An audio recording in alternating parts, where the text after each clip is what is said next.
A century-old mystery could be solved this weekend. The coded inscription on the Shepherd's Monument puzzled experts the world over, but now a Canadian codebreaker cracked it.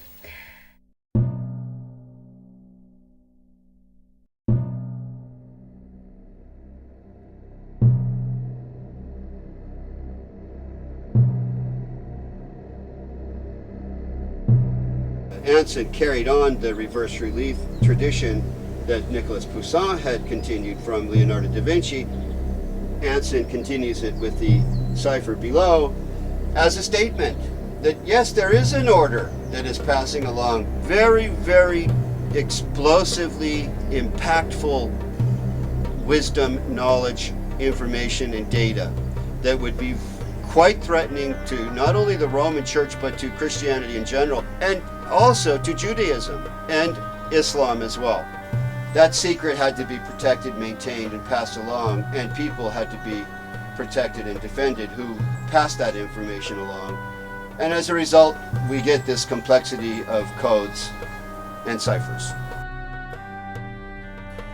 Consider the implications to the fact that the greatest mind in human history for the last 1,000 years was as or more Eastern than he was Western.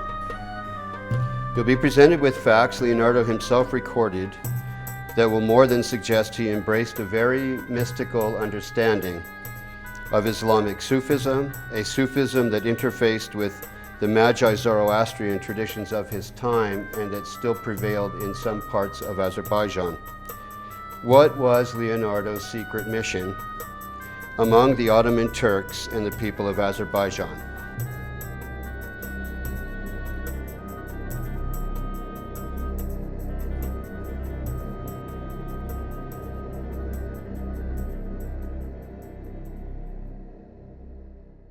In March of the year 2007, our documentary Lapis Exilis was shown, judged, and came in first place in the International Documentary category at the Garden State Film Festival.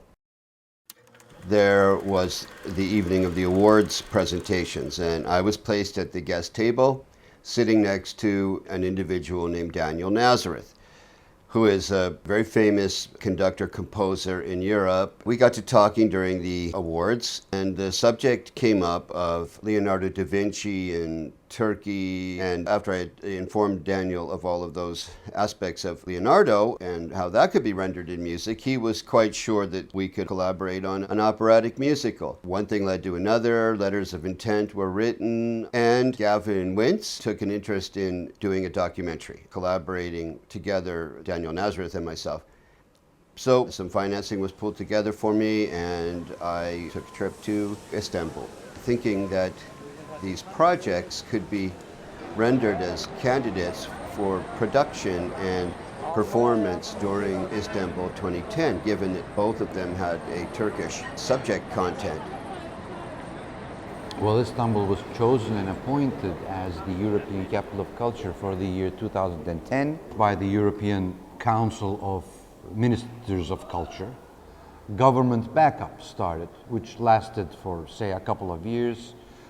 And afterwards, the initiative was supported, and they got together and gathered several projects to be put in a book.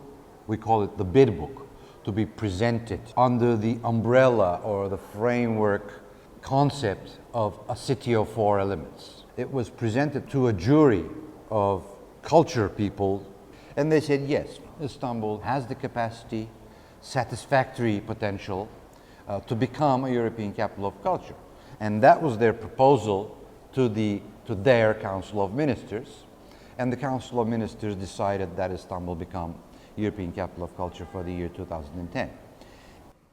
The subject matter is astounding in that it's very new information that the Western world is not familiar with. Leonardo's toying with Islam and with aspects of becoming a Muslim, his frequent references to the great Muslim scholars in his own notebooks. For example, Ibn Sina, who's called Avicenna in the Western world. Leonardo da Vinci coming to Istanbul, traveling through Turkey. Very few people know that he did this. Later, he designed a bridge for Sultan Bayezid II that was to cross the Golden Horn. We are at the Topkapi Archives. It is in this building where archivists discovered the letter written by Leonardo da Vinci to Sultan Bayezid II, announcing that he was available for, and very much wanting to, as the humble servant of the Sultan, build the bridge across the Golden Horn.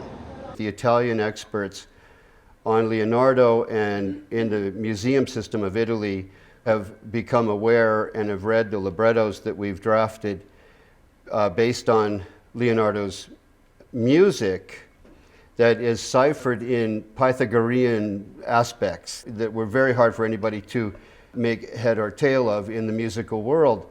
With Daniel Nazareth, I sat down at the piano, we figured it out. The intervals are 3/4 and 5, 5/4 and 3, and a big symphony's been written as a result, and so has an operatic musical. Later, Leonardo writes, quote, "I desire to speak to some of the inhabitants of the shores of the Caspian Sea, who give evidence that this must be the true Caucasus." So we know that this is the area that he visited, if we're to believe what he wrote in his letters to these Turkish officials. And there's no reason not to believe what he wrote in these letters. If we can now see the interesting map Leonardo himself drew of the headwaters, the origins of the Euphrates. So Leonardo was into, in a very deep way, the Islamic undercurrents that were sweeping through all of the Mediterranean, all of Eurasia, and took it very seriously to the point that he's talking himself about embracing Islam.